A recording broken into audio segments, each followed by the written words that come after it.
thought it'd be good to just kind of get back and reset things as we kind of get started with the 2026 version of this football program. Feels like it's been a whirlwind since the Miami game of, retention, portal recruiting, high school recruiting, trying to get everybody here and situated, and felt like it kind of finally slowed down a little bit. So to take a minute and get in front of everybody and just kind of reset where we are as we head into the offseason. Excited about what we did, excited about what we added, excited about kind of the direction that the program continues to head and trend in. And so we're excited to kick off this new season. I think it was probably a little bit busier offseason than we've had recently when you add the coaching changes and the different pieces. And so just to kind of reset where we got to offensively this offseason, we wound up bringing in seven transfers, 12 high school kids enrolled mid-year. We have Evan Jacobson, who'll be joining us in the spring. That's the one freshman who didn't make it. He's going to go try to win a state championship in basketball to finish out his high school career, and then he'll join us in the end of May. From a coaching standpoint, obviously, we've discussed the Holman move. Joey Lynch is going to take over at quarterback. John Perry is going to move into more of a accelerated role with the wide receivers, although obviously Holman will still play a role in that as well. We were able to bring in Derek Shea to work with the tight ends, and then just a couple of additional additions. We were able to bring Rich Skrosky in to kind of take over Joey's role, working with the running backs, doing some of the advanced scouting in the running game. Rich was with us at Duke, a phenomenal football mind. He'll do a great job in that role. We went out and hired Drew Hollingshead, obviously who you guys know the name very well. Spent some time here with his dad, Tam, when I was here as the defensive coordinator, a legendary high school coach. I think Drew will kind of slide into that advanced passing game role that John Perry kind of did last year, and so it's just kind of as we move guys up, making sure that we're kind of replacing the full complement of the staff. And then the one other guy that we added that kind of went under the radar a little bit is Brad Cornelson. Brad was with Coach Wiggins at Alabama, had kind of moved into a high school coaching role in Oklahoma, and he's another guy that we kind of added into an off-the-field role, just a guy who has a lot of background in what we're trying to do, is kind of specialized in quarterbacks, and so just another experienced veteran to kind of bring into that room. Defensively, we went out and we brought in 10 transfers, 13 high school players. And so, again, kind of the retool and also the stocking of the young talent, making sure that we're doing both of those things. Recently promoted Brian Gross-Armiento to corners. Thought that was something that he was ready for. It was the right time for him to move into that role. Obviously, a kid very familiar with our system. He's not a kid anymore. He played for me, so I always call him a kid. But a young coach who's ready for that role, moving into that role. He'll do a phenomenal job. Has done a great job recruiting and really kind of stepped into that leadership role as we were transitioning through, trying to figure out the right move, and ultimately kind of made it really clear that it should be him. It was great to get Elijah Robinson back. Obviously a name everybody's familiar with, but excited to add him back to the staff. And then bringing T. Will in from Arkansas to kind of work with the linebackers, I think gives us another guy with a lot of juice, a lot of energy, and that'll be good. And then again, the off-the-field positions that are critical to what we're doing. We were able to bring Zach Sparber in to kind of work with the linebackers, a guy who was with us at Duke, coach linebackers at JMU. For Coach Hemphill, most recently, was the co-defensive coordinator at Rutgers, and so to get him into an off-the-field position, I think is a tremendous addition. And then I don't know if this one even has gone public yet, but we brought in Paul Williams, an experienced secondary coach from Stanford, to kind of work in that Nichols role that BGA had kind of worked through, but just a little bit more experienced guy to put into that secondary room so we can keep the balance the right way. And then in special teams, it was a big offseason for us there as well. We added 5 specialists, 2 transfers, 3 high school kids in the mid-year. And so just kind of retooling and revamping that room. And then also went out and hired Tony Thompson to be a special teams analyst to work alongside Coach Dougherty. And Coach Thompson joins us from Purdue, where he served in a similar role the last couple of years at Purdue in West Virginia. And so it's been a retooling of the staff, the roster. Feels like we've done a lot, but it feels like now we're finally stable and kind of ready to roll as we move forward. And so excited about where we are, excited about where we're headed. And from there, I'll just kind of let you guys ask what's on your mind. Coach, we'll go to the left. Rob. Howdy, Coach. Howdy. If I hand you a list of the portal kids, would you mind saying a few words about each one of them? I think you know the answer to that. Yes. No. No, I'm not going through every portal kid. If there's any in particular tell me you'd like about to ask the about. offensive linemen that you added then.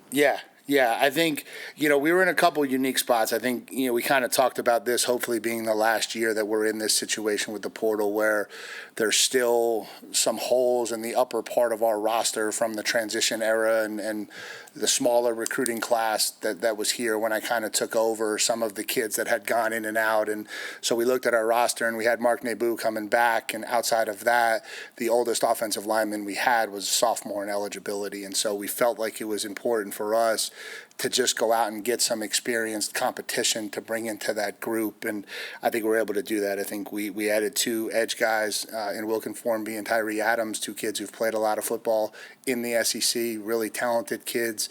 Really excited about both of those additions. And then to get Cohen Eccles back, a kid who started some games in the interior of the offensive line, obviously a kid that we were familiar with here, tried to retain in the class when I got hired, and ultimately able to get him back now.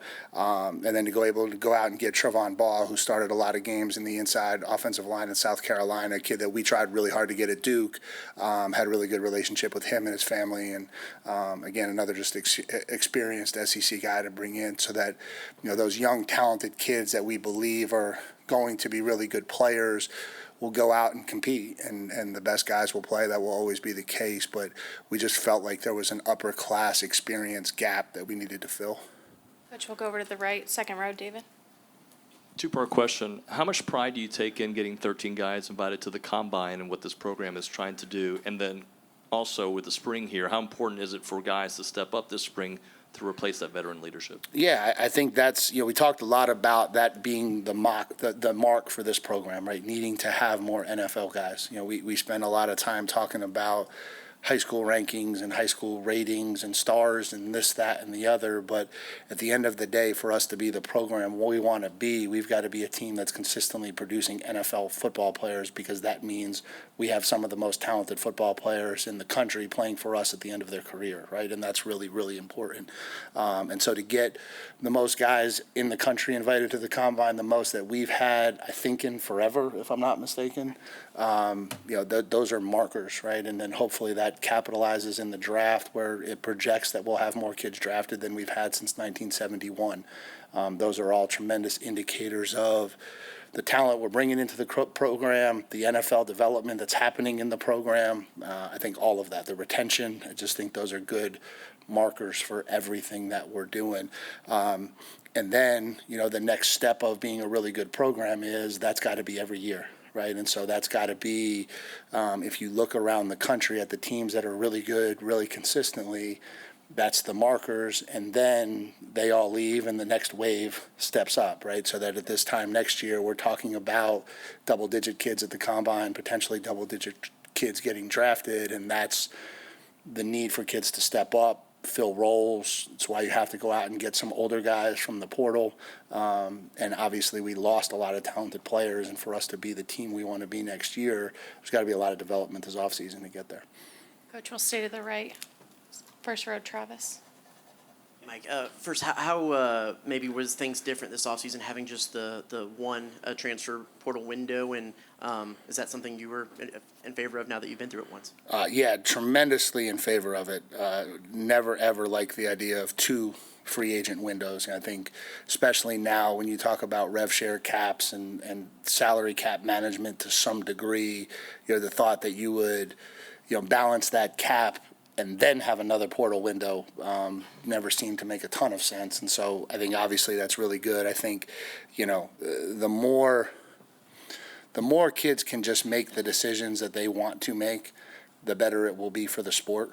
We're never going to get rid of tampering, but, if it's not 45 days a year, open windows to leave, if it's not, these long periods of time where kids are going to get pulled in different directions by a bunch of different people, the more we can reduce the amount of windows, the amount of days to just let kids declare their intentions based on what they actually want to do. I think the better it is for kids, I think the better it is for the sport. And so I think it's all trending in the right direction that way.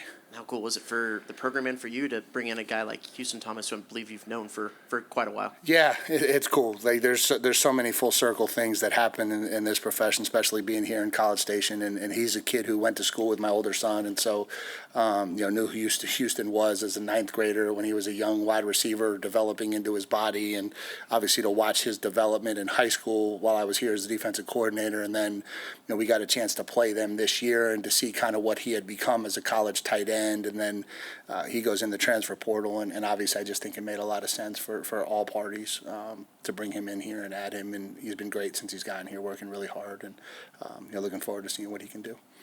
Which will go to the left, second row, Alex. With Elijah Robinson, just why was he the right fit, right choice for that position, bringing him in, and then just how much of maybe an added benefit is his familiarity with this program and him coming in right now? Yeah, I mean, obviously, him and I came here together in 2018. It's no secret we tried to retain him when I got hired. I think at that point in his mind there were different boxes he had to check, getting a chance to be a coordinator and doing those things. I think when it became apparent and you saw this play out, that he was going to try to maybe get back into a co-DC / D-line role. He became one of the most coveted coaches in the market. So to be able to add him to our staff, he's a great D-line coach. He's a great football coach. He's a great man. I think he does an unbelievable job with relationships and the connections that he makes in our program. And so I think all of that with a guy who I have a lot of familiarity with, who I've worked hand in hand with, you trust at every level, and then a guy who knows College Station, knows this program, and knows what Texas A&M is all about. I think it makes it all a home run.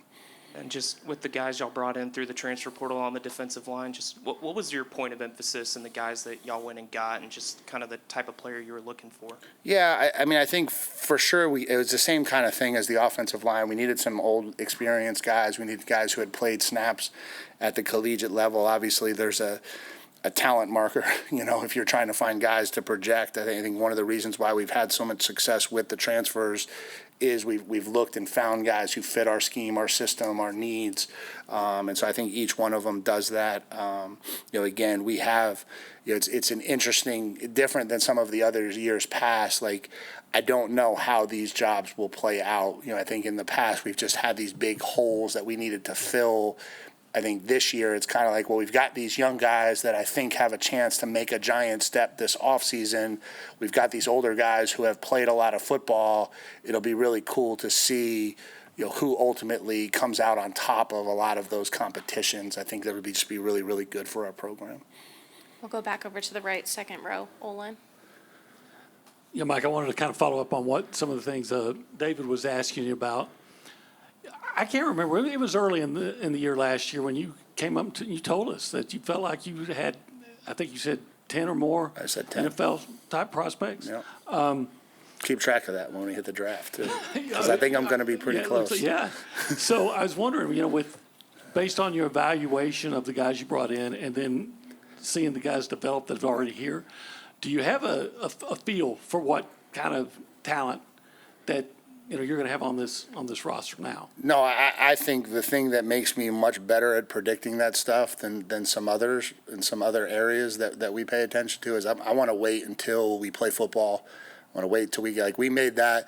A lot of those conversations happened during fall camp last year when we had been around the guys, we had seen them play ball, we had seen what type of toughness they had, what type of mental capacity they had in the game of football, and so no, we've got guys that obviously we see a path to double digits, but I'm nowhere close to being able to say where we're going to be yet. How do you feel about just the running back room coming into the spring without a guy like Le'Veon around anymore? Well, I miss Le'Veon. I wish we could have him back. Unfortunately, we can't. Unfortunately, I think his best football was taken away by injury a lot in his career at Texas A&M. But he's going to leave as a kid who certainly left a dent on this program and what he did here and how he impacted it, and is a Texas A&M Aggie for life and graduated from here. And so, look forward to watching him. I think we've got a really, really good room. Obviously, we're looking forward to getting Ruben healthy, and that'll be really good for him. That injury took a major toll on him I think this offseason now, starting fresh, being healthy from the beginning, I think you'll see a much better version of Ruben. We obviously have got a lot of confidence in Jamarian Morrow, and you saw what he was able to do in spurts last year. Tiger Ryden's a kid that we believe in, and we believe will impact the room. And then I think the two freshmen that we brought in, we feel like we got two of the best backs in the country. And if you're going to bring in elite ball carriers, you're going to have to be able to find ways to get them opportunities. And so KJ Edwards and Carson Baker will be a big part of the conversation too. And so we'll have a lot of carries to divvy out. We'll have a lot of competition to see who gets them. And I think we're excited about where the room is. We'll go to the front left, Tony. Mike, obviously the hiring of Holloman Wiggins to the ops coordinator, so the different change in play caller there, but can you kind of expand on maybe some of the similarities and differences between, him and Klein and what they brought in, whether it be recruiting or maybe personnel or philosophy there? Yeah, I don't know that it's worth it, honestly, Tony, to compare. I think what we have in Holman is a guy who is really, really elite football coach, has been around a lot of elite systems, has learned from a lot of the best coordinators in the game and in the country, has worked extremely hard in 2 years here to play a major role in success on offense and an upward trajectory of where we're going on offense consistently over the last 2 years, and then a group of people around him that I have a lot of confidence in. I think you've seen a lot of development positionally across the board. You've seen our running backs get better. You've seen our O-line get better. You've seen our wide receivers get better. And so we just felt like it was the natural thing that made sense to take him and give him an opportunity, which he's been awesome with and really excited about, and surround him with a bunch of people that are going to help support him in the areas that are new to him. Right, play calling's new, but at some point you have to do it. You have to do it for the first time, and someone's got to trust you to do it. And I certainly trust him to the highest level. Coach will stay to the left, third row, Matthias. With those 13 draft prospects, combine invites, how do you guys, and you specifically, and you as a program, kind of support them throughout that process? Yeah, I think we offer them some education, some insight, some information as they go through the different steps of it. I think in this day and age, there's a lot of people out there that want to have opinions and insight, and so to different degrees probably with each kid. We'll be excited. I'm going to try to get out to the combine and support them up there. I was able to get down to the Senior Bowl to support our guys there, and then obviously we'll have a very well-attended pro day and a lot of general managers and scouts out here. And so I just think it's where this program needed to get to, right? And now it's just got to stay there. Coach, we'll go to the front right, Carter. Mike, how much of a priority was maybe getting a bigger X kind of receiver, and what do you think Isaiah Horton will bring to this offense? Yeah, I think it was a big one. I mean, I think it was, something we talked about last year. That was the one thing we felt like we tried really hard to get and weren't able to, was just a taller kid. And I think what you have now is a taller, physical wide receiver who has played a lot of high-level competitive football at Miami and Alabama, and just another diverse skill set to add to that room, and a different one than the guys that we have in there and the guys that we return. And so, he was a kid that we tried to get last year. He ultimately settled on Alabama, and when the opportunity came back up to get him again, we were excited that we were able to land him. When you look back and kind of assess what Marcel was able to do last year, what are kind of one or two things you've looked at and said, hey, this could maybe get better, and this is maybe something we work on this offseason? Yeah, I think, him no different probably than our team. What I told our team was this. I said, our highs in 2026 were high enough to win the national championship. When we were at our best, we were as good as anybody in the country. We had not the ability to be there all the time. Right, and that's just where we came up short. We weren't able to hit those marks consistently all the time, and then certainly down the stretch in the last two games when we needed it, we weren't able to. And so, last offseason it was about finishing and making sure that we finished the right way. I think this year it's a little bit more about consistency and urgency. have been the two words that we've really used a lot in the room. And so I think that applies to Marcel. I think there were times where you saw him play quarterback at an elite level, and there were times where he didn't. And I think how we get him to be urgent and consistent in his performance week in and week out, that's the next step for him and everybody in our program. Which will go back over to the left. Rob? Hey, Coach, talk about the importance of probably getting arguably one of the best kickers out of the portal in David Alano. Yeah, hopefully really important. I think he's a kid that we targeted, we thought was really talented when he entered his name into the portal. He did not come easily. He was coveted by some of the best programs in the country, and we were able to land him. And I think I think we emphasize special teams a lot in this program. We all know that we weren't quite up to standard last year, and I think retooling that room is really important, and he's a big piece of it. Coach, we'll go all the way to the back. Hey, Mike, the idea of playoff success and playoff experience being important for a program, how do you expect that to help the 2026 Aggies, or is that something that's sort of played out, because so many teams are new with the transfer portal era? No, I think, again, we talked about this. Sorry, the lights are a little bit bright back there. For us to become the program we wanted to do, there's certain check marks that we had to hit as a program that we just haven't done, right? And so certainly, getting invited into the playoffs, being part of the playoffs, playing for SEC championship game opportunities down the stretch, we haven't done any of those things. And so the fact that we're doing them now, that was always going to be the first step we had to take before we became the program everyone wanted to see us become. And so, I think experience matters. I think comfortability in those situations matters. I think now having higher expectations for what your program's capable of matters. And so I think all of that comes together. And so, I think that'll play a big role moving forward. Yeah, it hasn't happened yet in college football, but obviously we saw in men's basketball the idea of the pro player coming back to college. I know some coaches across sports are worried about it being a slippery slope and precedents being set. What are your thoughts on that? I think slippery slope might be the understatement of a lifetime. Not to speak about each individual basketball situation because I really don't know enough about them from a football perspective. It'd be really cool if we got back to this being an amateur sport and college athletics being what college athletics are, and the fewer people in society that have the ability to kind of just stick their hands up and cry they want something and they get it just because they want it will probably be better off.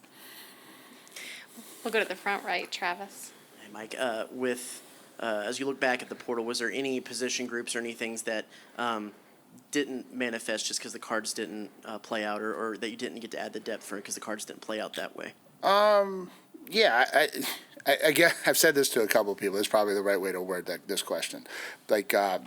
People need to understand sometimes that the transfer portal window and the recruiting in the transfer portal is not like going to the grocery store where you just kind of get to pick what you want at whatever price you want it. There's a lot of elements that come into what you're actually able to add to the program. And so I think every time we go into the portal window, we're trying to add quality that fits us from a character standpoint, from a them wanting to be pros standpoint, them wanting to be part of a winning program and doing the things the way we do them.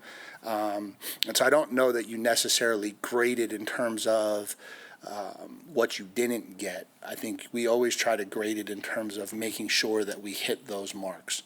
And if we continue to hit those marks, we're going to have enough talent in the program to be successful. And I think that's kind of how we look at it. And, you could always point to this position or what if we would have got one more of these or one more of these.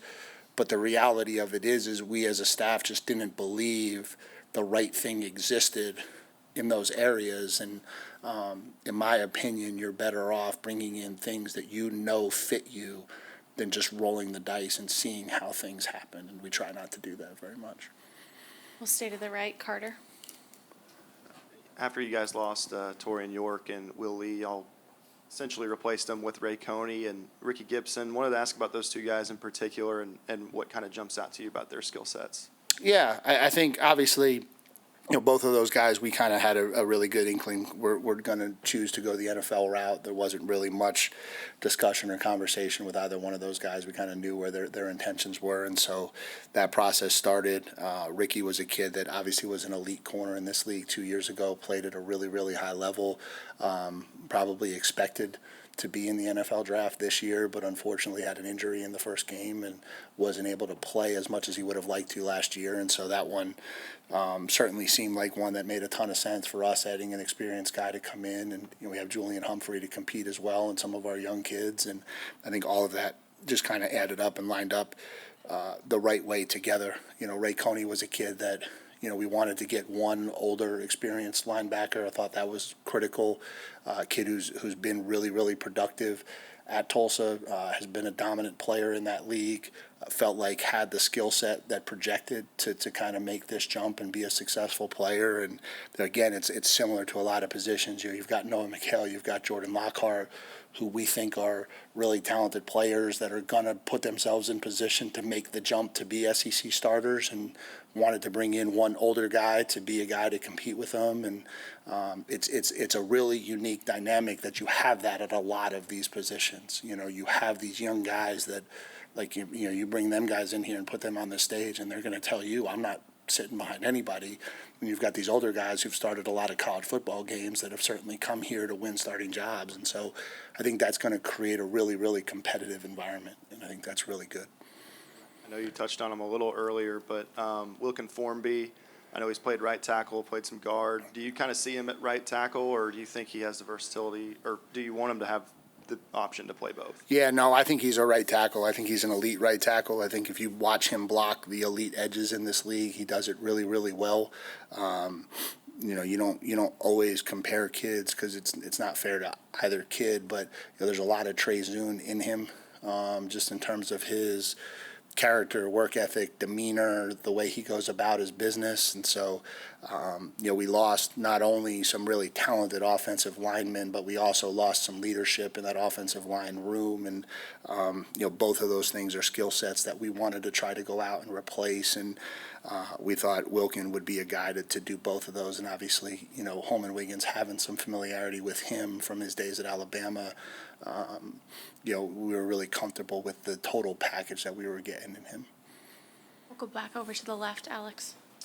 We've obviously talked with you about Holman and Lyle getting promoted. You mentioned how, though, a couple other positions with Joey and BGA getting promoted to their positions as well. I'm just curious why those guys were the right fit, promoting from within versus going from the outside.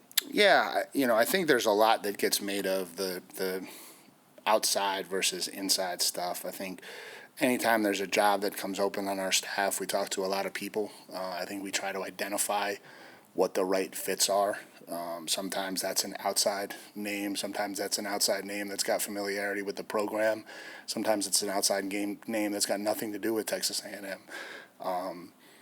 But there's no right answer. Right? There's no right answer to say if we promote from within, that's the right way to do it, or if we hire from the outside, that's the right way to do it. I think the right answer is what you believe in and what you believe is the best for the program, and I think we try to do that in every decision that we make. And just with the coaching staff as a whole, some familiar faces and new roles, obviously some new guys coming in. You had a lot of continuity year 1 to year 2, but the difference is year 2 to year 3. Just how would you describe just the personality, the demeanor, the makeup of your coaching staff as a whole going into this third year? Yeah, I think it's really important that when you put a coaching staff together, I actually just addressed the Chancellor's Century Council about this the other night. We talk a lot about culture and how the improved culture within this program has led to a lot of our success. Like, that's something that you have to also look into when you hire people, right? You have to hire that. You've got to recruit that. Like, if that's truly what you believe in, it's got to be in everything you do. And again, there's always a level of talent, right? If we're just a bunch of nice guys that can't do our job at a high level, then we won't be successful. And so you're never looking to do that. But I think there's a level of character, there's a level of commitment to Texas A&M and the program that you're looking for when you go out to try to hire coaches. And so I think all of that goes hand in hand when you're building this thing. And so, again, there's a lot of, people that make Twitter get real excited in recruiting, in hiring, in all of those things.